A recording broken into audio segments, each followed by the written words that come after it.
Topanga Audio. If you enjoy the stories on this podcast, you'll also like the stories in my book, Filmmaking Confidential, which isn't just for filmmakers, but also all artists and really any entrepreneur. Now an Amazon.com and Audible.com bestseller. I just want to say thank you to all of you who ordered it. If you haven't yet picked it up, it's available wherever books are sold in most countries around the world. Order it by visiting Audible or Amazon. To find out more, check out filmmakingconfidential.com and stevebalderson.com. And thank you. I'm Steve Balderson, and you're listening to the Filmmaking Confidential podcast. Each week, we meet with filmmakers, writers, actors, artists, and other notables. Today, we're talking to Renny Grames and Boston McConnaughey, the team behind the new film, Alien Country. With a background in filmmaking and next-generation VR storytelling, Boston and Renny have over 30 million views on their sci-fi action YouTube series and have created short films online for Sony Pictures, Google, Coca-cola, Nokia, and more. Does Everly know about this? Yes, she was there when it happened. When what happened exactly? I may have opened a portal to another planet. Run! Are you hitchhiking? Nope, I'm pregnant. Alien Country is this feature film. It's actually the first feature film we produced together and directed together. Renny and myself are married, but we are transplants to the state of Utah. And there's a lot of really interesting culture that I found moving out here for college, between demolition derbies and rock climbing and canyoneering and sort of this like desert culture, as well as alien conspiracy culture that just sort of is prevalent here. And I'm one of these people that when I come to a new place, I just want to learn everything. I want to be part of the community. And of course, we've been here now. We've gone back and forth to California and bought a home here in Utah, but ultimately wanted to tell a story that talks about, the Southwest American, culture and sort of what all the different pieces of it. And even in the political atmosphere now, there's a lot of things happening, between land use rights and, indigenous people being marginalized. And so all of these things were just fascinating things that parts of Utah and American culture that I just think there's so many interesting things to talk about. And so naturally that turned into a story. If we were to tell a story that captivated the Southwest American desert in modern days, what would it be? And so we started to think of all these different stories, and eventually, Renny and I work as freelancers, and I had an opportunity to do an interview with Stan Lee, and I was in the process of writing this script, and it was all about desert culture and rock climbing and blah blah blah, and he had said to me the coolest bit of advice, and he was just like, "Look, you always want to write a story that you would enjoy reading." And so I said, "Oh, okay. Well, now I know what to do with my script. I'm going to add aliens." And so it was funny. At the same time that we were doing that, I was shooting a short film for a friend, and I met this lady at this gas station, and she started telling all these alien conspiracy stories. And so we basically took this love romance story and wrote it together, rewrote it over a number of years, but ultimately wanted to tell a story that just was about all the things about Utah culture and what we love. So that's what Alien Country. That's the origin story of where Alien Country came from. It came from the desert and outer space. And outer space. And I'll add to that, when we first started dating, this is probably 10 years ago now, the movie wasn't written yet. We did a table read of just a scene. It was like, I don't know, maybe it was more than just a scene. It was like 26 pages or something. And we did this table read, and it was a very different concept, a very different script back then, but everybody was laughing so hard. And I remember thinking in this moment, wow, this is really special. And we just, over the years, we have been, trying to make a living as artists and filmmakers, but every couple of years we just come back to, we got to rewrite Shotgun Jimmy, which is what it was originally called. And then it turned into Alien Country. And then it was like, okay, when are we getting serious about this? We just had to simplify. And when we first had it broken down, it was, easily they were, the guy we were working with was like, this is a $5 million budget and that's low budget. And we're like, well, we're probably going to need to do more low budget than that. And then we cut and we sliced and we took things out and we had it broken down again. And we had someone break it down for 1.7 million and then 1.2. And then finally we're like, okay, if we're actually going to get this movie made, how can we trim it down even more?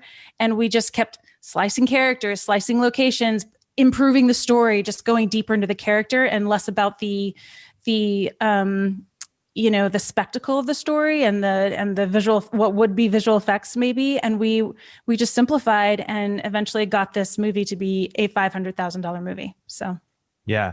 I think step one, that Renny's sort of describing is this process of you just write from the heart, right? You were writing just the movie that we would love to watch, right? That Stan Lee idea.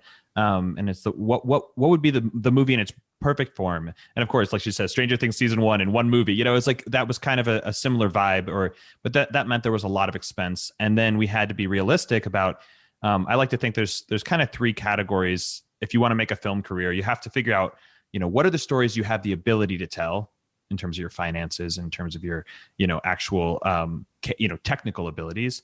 So what are the stories you can tell? And then what are the stories people want to buy, or want to watch? And then ultimately, what do you enjoy? And when it comes to a feature film, you really have to enjoy the concept. So we had to constantly figure out what can we actually afford that we would love, that people want. And so that cycled for years. It was years of writing and years of rewriting. And one of the big things was cutting down, the scope, bringing that scope down to something realistic. So there's a romance at the heart of our story, right? I have this sort of funny adage that I've said to Renny a bunch of times, and I'm kind of sick of romantic comedies because it's always the same thing. It's like 2 idiots fall in love. And I'm like, yeah, any 2 amateurs can fall in love, but it takes a professional to stay in love, And so I was like, well, but the reason that romance movies are so great is that they have this great formula of the meet cute, the struggle, the misunderstanding, they come back together. And I was like, well, what's a meet cute for a couple that's been together their entire lives? They grew up together in this small town, and we're like, well, it's just forcing them. Their relationship has to grow. And so what's the next phase of a relationship? Well, maybe it's having a kid. So their meet cute in the beginning of the movie is they have an unplanned pregnancy, right? And so that became something we added to the story. But then as we're looking at, well, if that's the core of the story, if that's the most important thing, then the spectacle doesn't matter. How big this thing gets doesn't matter. Let's just boil it down to its most simple. This is a love story about a couple that needs to figure out how to get over their relationship challenges. And so that allowed us to bring that scope down, bring that money down, the money to something that we could raise. If you were to break down how this film was made in 1 minute, 45 seconds of that minute would be made up of rewriting and fundraising. And then there's 15 seconds that's, okay, then we shot it, we edited it, and we sent it out into the world. But yeah, the development process was pretty long to just try to figure out what can we afford, what do we love, what's the most important thing about this story, and how can we make that something people want to watch.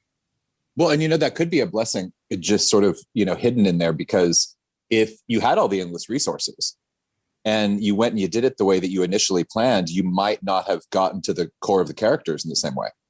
Yeah, I actually remember I was talking to a friend who was talking about how M. Night Shyamalan has kind of had this rebirth of his new films. And for a while he had gotten this bad reputation of making movies that were just low, costing more and more money and making less and less money in the box office. And then apparently he had to make this shift where he decided, okay, with Split, he put his own funds into it. And that meant that he was, he put his own, he wrote his own check and said, I'm going to put myself on the line. And on top of that, I'm not going to surround myself with a bunch of, yes men and women who are going to say, do whatever you want. And it kind of forces that creativity to a certain degree. Yeah, totally. Well, and I think that creating with limitations is often much more fun. Giant nod from me on that one. Yeah. Yeah, we couldn't agree more. So we're both classically trained in film, and actually myself in theater, but we graduated right after the recession, basically, and there were just so little jobs in the industry, and it was right when YouTube was exploding. So we have a very scrappy background of making YouTube videos with little to no money. And we actually were able to grow a YouTube channel with this scrappy mentality in mind. And then we kind of have left YouTube, not completely, but we've rebranded quite a bit on our platform, on that platform, and, you know, made a production company and gone into commercials or whatever. But we've really taken to heart, like, how can we be as scrappy as possible with this film but still make it the quality that we want. And to be honest, this is probably the first time that we weren't as scrappy as we could have been. Like, sure. We brought some team members to our team, like our director of photography, who just raised the bar on us. And he's like, no, in order to get this movie done, we need to, you know, bring XYZ to the table and make this movie. You know, we'll make it for a low budget, but we're going to make it look like it's a $5 million film, which is what we hope to produce at the end of the day. You know what I mean? We're very used to a lot of restriction, and it's just been another step on our journey of like, how much can we stretch ourselves? And yeah, I'm one of those creatives who definitely works well with a prompt. You know, it's like, if you're just like, make anything. And again, actually coming back to this kind of echoes the question you said earlier, but with this film, we tried to always have this sort of, what's the core piece that we're trying to tell, right? What's the core little element? And for us, I think the word that transcended all of the stages of production was responsibility for this film. And our characters had to learn responsibility. That was responsibility to each other in their relationship, to their community, and ultimately to the planet. You know, aliens invading, they got to save it. But that was also a metaphor for, you know, how we treat, again, I mentioned land use rights very simply there, but it's like, how do we actually treat the beautiful desert landscape that we have here in this, you know, Southwest America, you know, and what's our responsibility to the future generations? You know, again, there's that, it all echoed back that responsibility, but saying that no matter what we do, no matter what we try to do, if we have money, if we don't have money, that's all we have to focus on. Come back to this little writing prompt.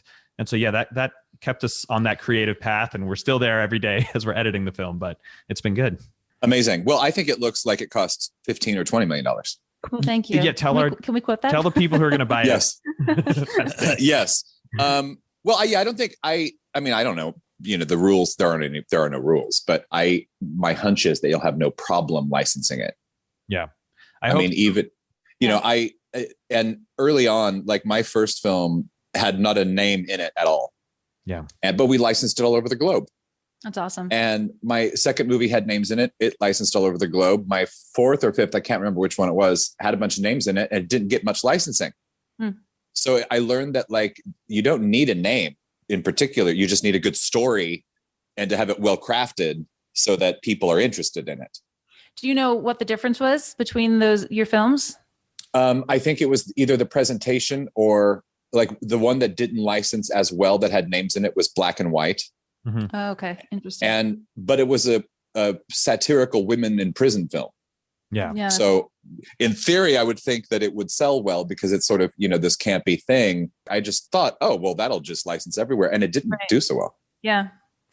Well, it's interesting because we are already talking to different people who can help us sell this movie, right? And we have definitely had the gambit of different opinions of, do you need a name? Do you not need a name? And we actually filmed this movie on purpose with a couple pickup days in mind. We have 2 days yet to film where there's an entire character that we haven't filmed yet. And it was with the hope of we could present this trailer or a rough cut to a potential name and bring them on and film them.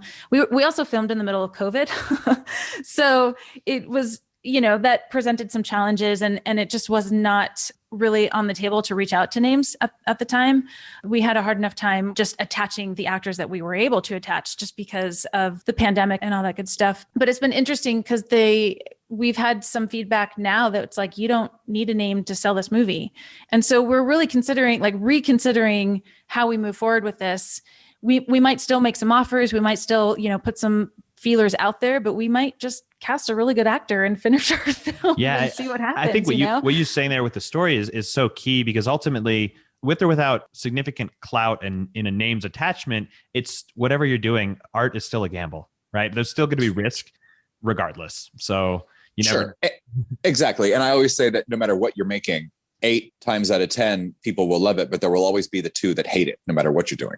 Yeah. Sure. Yeah. You know, there are pockets of well-known, award-winning movie stars or TV stars who can't get work because the 10 people who always get the jobs.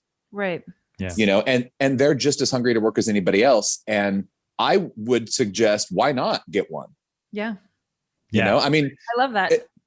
Especially if it's somebody who's like kind of cool and that could just add a pizzazz to it that, you know, may not be the marquee name per se, but they might be an important piece of the puzzle overall. Yeah, absolutely. And we've thrown names around constantly of like, but there's lists of people that I'm like, you know, they're not like, I mean, they might be acting on TV or hear that, you know, but you're just like, well, I'd love to just work with them because they've got the right thing. And you know that they can do it, perform. And it's more about the talent, and it's not about are they going to pack butts and seats? And I just don't, you know, it's like, again, I think I was lucky on this project where, again, not casting names meant it doesn't matter. I don't have to think about, is this person, are they going to bring people to the project? It's more, who is the best, most talented person I can afford, you know, and then we can just tell a better story that way. You know, I started to think about the idea of star power and what that really means. And ultimately genre is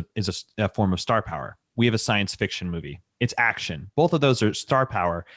There's a monster in it. The monster is the star of the film. But then I started thinking the performance of the actors is just as much the star power. Is the acting just good? And it's phenomenal. Like being from a YouTube background, I know what I need. And so we hired the best actors we could find, a lot of actors who wanted work during COVID, and they just exceeded my expectations over and over again. So just having good performance is a certain type of star power in the genre. And then lastly, I mean, our cinematographer, again, like Renny was saying, the look of the film is the star power as well. And so I think it reevaluates as an indie creator, like, what do I really need? And it's like focusing on what's really going to sell my story, what's really going to, you know, translate this story. And there's so many other pieces of the puzzle that need to be phenomenal for you to actually, and that you can afford, that you can do as an indie creator. So we tried to focus as much as we could in that direction. Well, and I've wondered too, with streaming services and having so much content these days, if people are less picky about watching a show or a movie with a name in it, because we're watching things without known names all the time. Stranger Things, I mean, it had Winona Ryder in it, but really there's so many shows out there that it just looks interesting from the cover art or the poster art, or Netflix recommends it or whatever it is. And we end up watching it and loving it, and it doesn't have necessarily star power in it. So I feel like we're almost entering into this time of more forgiveness or less need for this quote, like names that bring the star power to the table.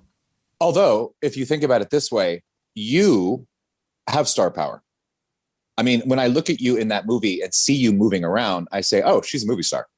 And whether or not people know this yet, you know, it's like look at anybody's career. They were not always the name you know of today. Right. And, you know, it's like, I hope the best for you in all this, you know, always, but like you have that charisma that few people have. So, well, thank you. I appreciate you saying that. I think that this industry brings you to your knees a lot, you know, and it's very humbling. And I mean, we've spent several years pitching TV shows and even this movie down in LA, you know. We had enough of an audience that we could get in the door with our YouTube channel. We had enough of a following. And I've been in I don't want to say a lot, but I've been in my fair share of indie movies, you know, so it's not like I'm nobody on IMDb, but it's just interesting how when you walk in a door, you know, it's always with politeness that you get treated, at least in our experience. But, you know, when you're wanting to make your own content instead of maybe being fit into somebody else's project, it's a different story. You know, if you want a studio or a network to take, for instance, we were pitching this TV show that we had such great feedback on from so many different production companies and studios, and even got under contract at one point. And it was just, I don't want to say rejection and failure, but it's a lot of no's to lead to yeses, right? And I think that we've just come from a place of, we're going to do what we're going to do just because we like to make our art and we want to share it with the world. Filmmakers Renny Grames and Boston McConnaughey. Another great Filmmaking Confidential guest is Polish actor Marek Probosz. When you create, you can get lost, you can hurt yourself. I don't know, you may trip, but This is your wound. You owned that time, and you will remember that. And as a result, you'll grow. You can hear my full interview with Marek at filmmakingconfidential.com or by subscribing for free to this podcast. We'll be right back with Renny Grames and Boston McConnaughey. Stay with us.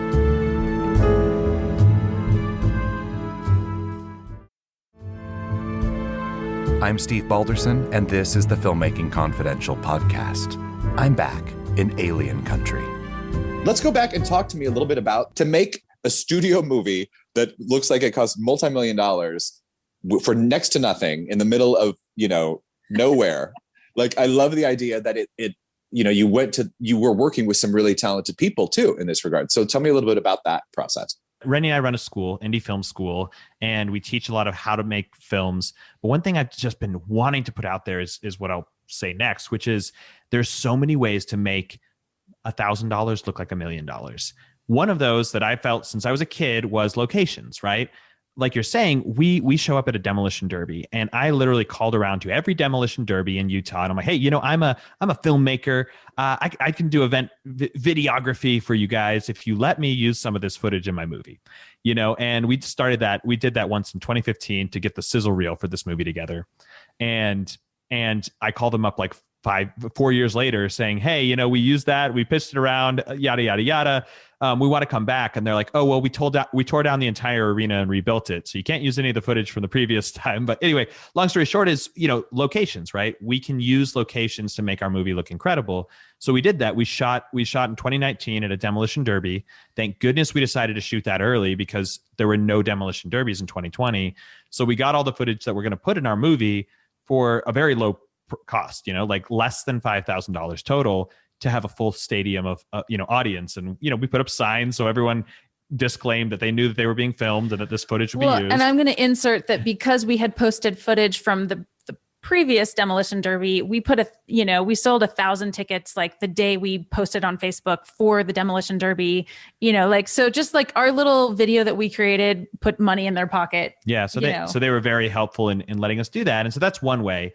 The next way, like we're saying, is we have these monsters in our film, and it's kind of this classic story that I hear a lot of people say is the scariest monsters are the monsters you don't see. I agree and disagree with that because the story of the mystery box that J.J. Abrams, he did a TED Talk years ago. It's like, oh, if you never open the box, there's infinite possibilities. And I'm like, well, Pandora has to open her box at some point and release the monsters. But building up to that, it's like we knew that would save us an incredible amount of money if we have these incredibly powerful monster shots in our film, but there's like 5 of them. Like 5 big monster moments where you see the creature, and then the majority of the film, it's quick cuts, it's fast shots, it's all this sort of stuff, and lighting effects, all that, and we actually designed our monsters they glow in the dark to distract or to help hunt is the idea. And so most of the monsters are seen just through like a lighting cue. It's a little lighting gag here, lighting gag there, where a green light flashes on our actors and the audience knows the monster's there, but then there's no green light. Where's the monster? So there's all these little tips and tricks that we were kind of trying to figure out. And I think, thinking about it in that way, I don't know if this is answering the full question, but that was one route we definitely went. Well, we also built puppets. So, and when I say we collaborated with a very talented team, Salt City Effects, and they did an incredible job. And one of the things I found in this genre is that if you have a cool concept, people will get on board with it. And we just happened to share our script with people who the right people came on board because they were so excited about the script.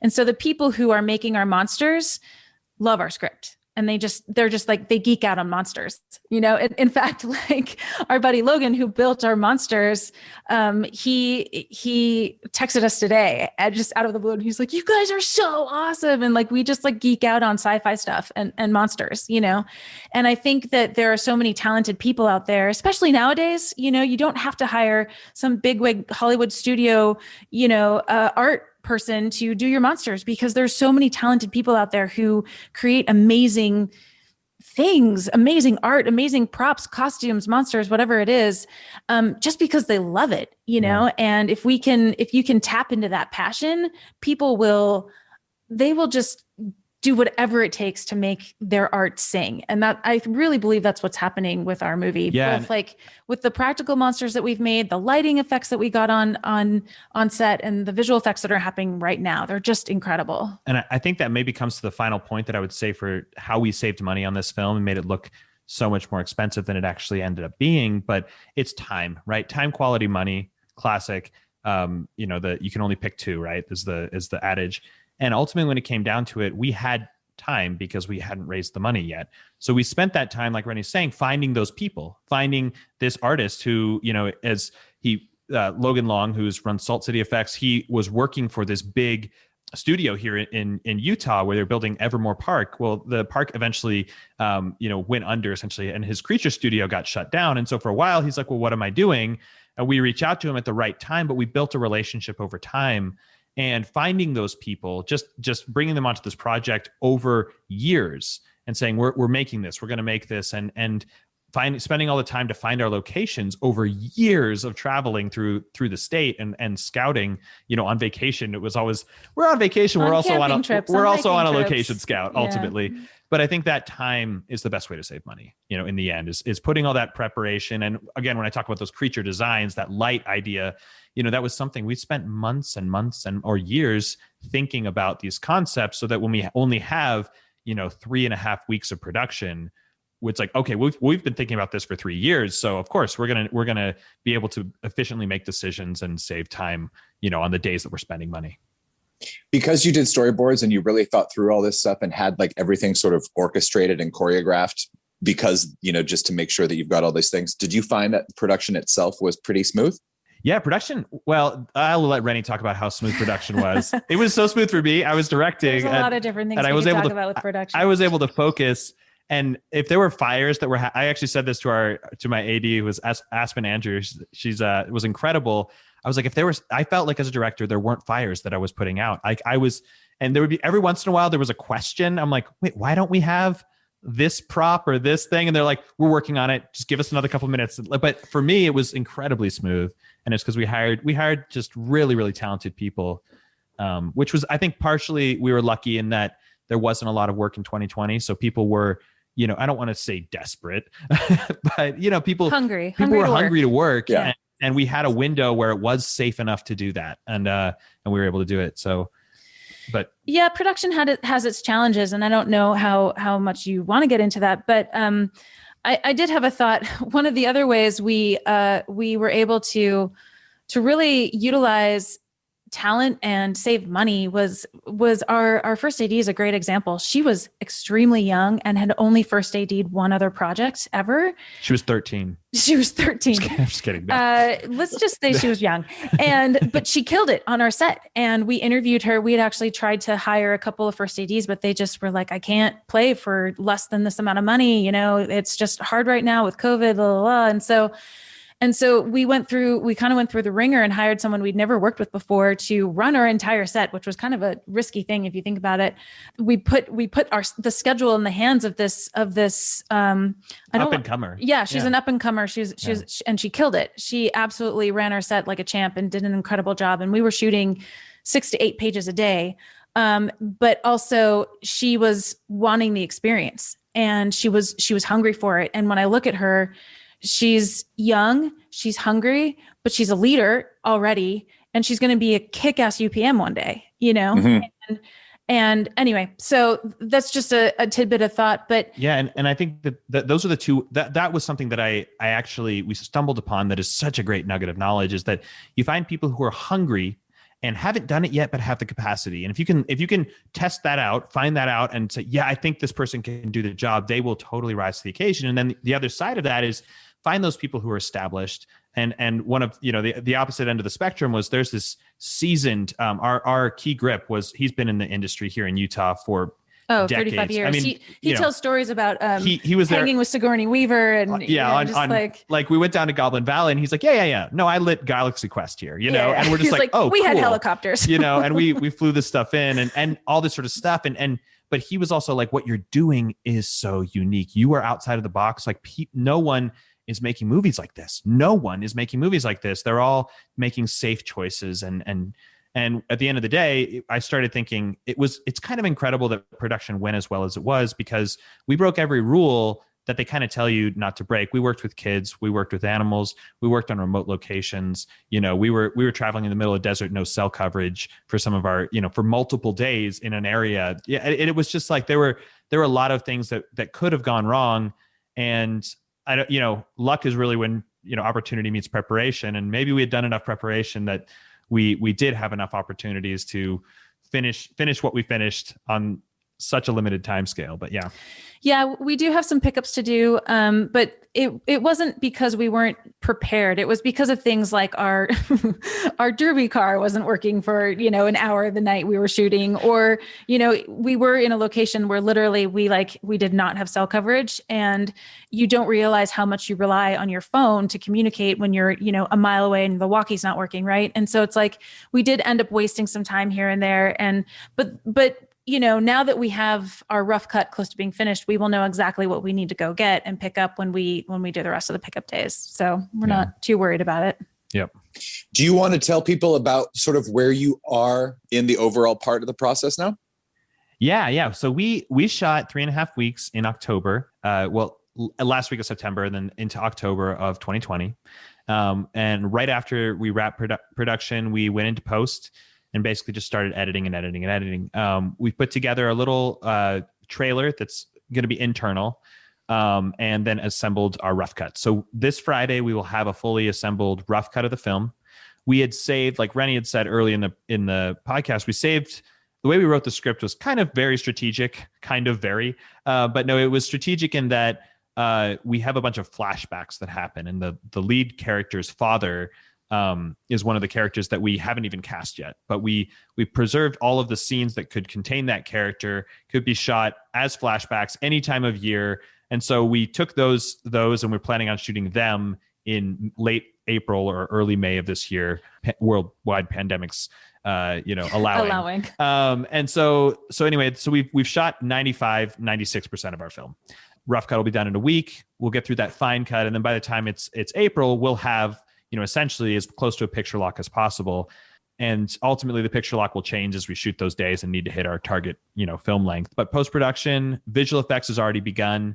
We've have our monsters modeled. They're being textured and rigged this week, and then we'll start throwing them into shots over the next couple of months. So all that fun stuff will be happening. So a lot of post-production. And then this summer, we're projecting to, even with our pickup shots, be done with the film by July. So we'll be ready to go to market. So it's, by the time we went into hardcore pre-production to our final product, it's been about a year. Again, without preparing for 3 years before that, I don't know if we would have worked that fast, but yeah, it's taken a year to make the movie. And our philosophy has been this entire time, really with our most of our career, but is just to share the process, share the journey, which is part of the reason why I reached out to you. And we want people to join us. And we met with a distributor yesterday who does theatrical releases, and we're going to be talking with him. And we're just exploring the options. And I shared a little video on Facebook today that was just like a recap. Like these are the things that we have to consider moving forward, and theatrical distribution is a very up in the air thing right now, especially because of COVID, but that could work in our favor. And those are the types of questions that we're exploring right now as we finish the film. So, yeah. And the one thing I would add to that is, as we've kind of been going about the process, I've also realized that the world has definitely changed in the way we consume content. And in some ways it hasn't, but not only do we want to talk about the actual final product, but I feel like the product that we're creating is the story of what we're creating. And so what I mean by that is people want to see social media updates every day. They want to know where you are in the process. And that's something I think every filmmaker should really start to, I think we have to embrace, is that people want to know what you're making. They want to know how you're making it, and they want to know why you're making it. And I think that's, that's classic, advertising strategy, but ultimately, our product Alien Country is a feature film, but it's also our social media alien country movie. You know, it's everything that we're producing. It's the updates. It's the story. It's the reason we set it in the desert. It's, you know, Bears Ears National Monument being downsized between two different, you know, being created by one presidential, you know, whatever group that's in power, and then being downsized by the next, you know, and then what that means for locals who feel like they don't have any say in how our federal lands are being used in Utah. And so it's like, all of those things are the reason we're making the movie. So I think there's just as many people who want to participate in that conversation who may also want to see the movie in the end. It sounds like you had a really tight crew, a small, tight crew, which was exciting to see, because I know Steve's worked that way. I worked with other directors that way, and it creates a family. Did you find that happen with your film, that it became kind of a family situation? Yeah. Absolutely. I'm not sure if it was partially because of, you know, that's just what happens over 3.5 weeks, or, you know, the pandemic and all, you know, all of the above. But I don't know, like a week and a half into this movie, we started shooting nights pretty intensely, and we started going to more and more remote locations. So we were like down in these state parks and these national parks. And I mean, to the point where it's like there was... No national parks. Yeah, sorry, no national parks, but some states. It's very, very difficult to work with. No, don't talk about that. Well, no, we didn't officially. No, we did not. Cut it out. But we did get permission to shoot in some state parks, but like literally all there was to do was go ride an ATV or go on a hike on our day off, and we were able to just really hang out together and have a lot of fun. It was there was a magical day. So when I talk about canyoneering, it's a very unique thing to, there's only a few places in the world where you can do really intense canyoneering. Utah happens to be one of them, Utah, Arizona, this kind of area. But what it is it's the inverse of mountaineering, right? Where you start at the top of a canyon and rappel down into the slots, or, you know, and navigate your way through. Zion is one of the most incredible places to go to. I was going to ask, did you go to Zion or Bryce? Yeah, so near there in State Land, they filmed the movie 127 Hours takes place in Blue John Canyon, which is in Canyonlands. But they filmed something in Leprechaun Canyon, which one of the scenes from that movie, and that happened to be the first canyon as a college student. I went down with some friends and we rappelled into it and hiked through it, and I was like, this is incredible, and it pretty much inspired me to want to tell a story here. And so I remember I was meeting with with their AD and Renny, and we're sitting here talking about where are we going to film. And I was like, you know, I really always wanted to film in this canyon, but, you know, we had to find a more accessible location. And the craziest thing happened when we were shooting. So this is worth telling, but we go down, we have a day between, we're remote, but we filmed, I think on a Friday. Everybody had Saturday and Sunday off. And so on Saturday or Sunday, the crew ends up going hiking up this slot canyon, which is the first slot canyon I'd ever hiked in. I was like, yeah, let's go. It's only 45 minutes or half an hour from base camp. Let's go. Let's all drive up there and just hike. And we drive up there, and our cinematographer goes, there is no way we're filming anywhere else. We have to film here. And this was like a fulfillment of this dream, but it was because we all as this family went up here, and I was like, this is where the story idea came from, was this canyon. And then the next thing you know, like 2 days later, we got the rights. We shot in that slot canyon for the actual day of the film, and it totally made the film, you know, have that spectacular sense of grandeur that you feel just being in that space. So yeah, I know you said it took 3 years, but obviously when it came together, it all came together. It just sounds so incredible. We had a lot of synchronicities on this film, a lot of little miracles, and I'll even tell you when did we shoot the first Demolition Derby? It was, I guess it was the 2015. When we had anamorphics, 2019. Oh, 2019, yeah. We really wanted to shoot this film on anamorphic lenses, and we had been doing some research and how much they cost, and we were just like, it's so expensive. How are we going to pull this off? You know, we rented some for the Demolition Derby that we did the year prior. So in 2019, we did some anything that you see in our movie that has like the big crowds, we did that in the year before, basically. And I just said one day in 2019, after that shoot, I was like, you know, I don't know how we're going to do this, but we are going to shoot this film on anamorphics, and then we're going to get them at a killer deal. And that's exactly what happened. I love that. That's incredible.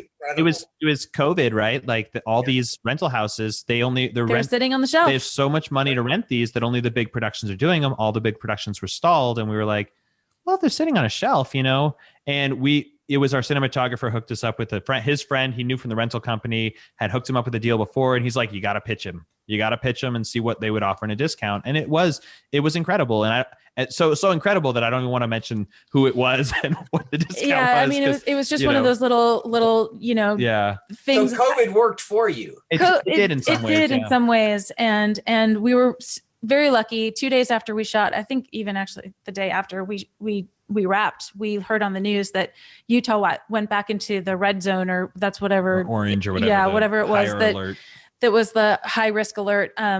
So we had literally shot in about there was about 6 weeks, 3.5 of them where, it was like we were in the yellow zone or something, and it was just more safe to shoot. And we were really lucky. Filmmakers Renny Grames and Boston McConnaughey of Alien Country. You can sign up for news alerts at aliencountrymovie.com and follow @AlienCountryMovie on both Facebook and Instagram. Tune in next time for more Filmmaking Confidential. It is totally free to subscribe, and when you subscribe, you'll get upcoming new episodes automatically, and you'll have free access to all our past shows. Please remember to rate and review. The Filmmaking Confidential podcast is a production of Takanga Audio and produced by myself and Ella Spencer. Our theme music is composed by Kevin Robles. For more of the Filmmaking Confidential podcast, head over to filmmakingconfidential.com.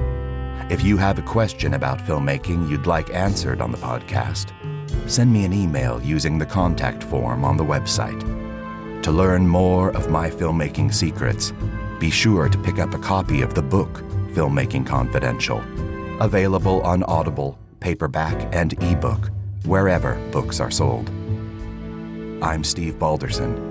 Thanks for listening and spreading the word.